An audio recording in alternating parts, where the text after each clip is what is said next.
Have you ever wondered why the Old Testament seems to echo the New Testament? It's because God hid the story of Jesus and the lives of certain people long before Christ was born. And one of the clearest examples is Joseph. Today we're going to show the powerful parallels between Joseph and Jesus Christ that proves Joseph wasn't just a historical figure, he was a prophetic shadow of the Messiah. Joseph was the beloved son of Jacob. In Genesis chapter 37, the Bible says Jacob loved Joseph more than all of his children.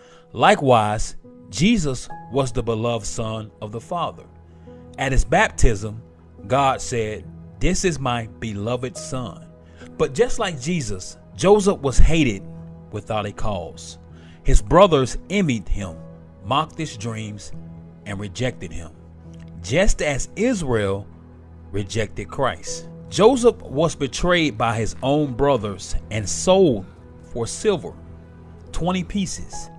In the New Testament, Jesus was betrayed by one of his own disciples, Judas, and sold for 30 pieces of silver. Joseph was stripped of his coat before being cast into the pit. Jesus was stripped of his garment before being led to the cross. Joseph was falsely accused and sent to prison, though he was innocent. Jesus was condemned by false witnesses and sentenced, though he had done no wrong. But here's where the picture gets powerful. Joseph went from the pit to the prison to the palace. Jesus went from the grave to the resurrection to the throne. Joseph rose to become second in command over Egypt, with authority over all the land. In the same way, Jesus is exalted to the right hand of God with all power in heaven and earth.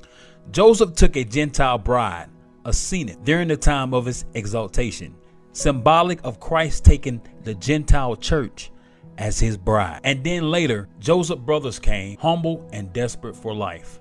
They didn't recognize him at first, though they thought he was just a ruler. But when Joseph revealed himself, they wept. The Bible says the same thing will happen with Israel. Zechariah chapter 12 verse 10 says, "When Jesus returns, they will look upon him whom they pierced and mourn." Joseph saved his family and the nations with bread during famine. Jesus saves the world with the bread of life. So was Joseph a type of Jesus Christ? Absolutely, without question. His life was a prophetic preview of Christ's suffering, rejection, exaltation, and salvation.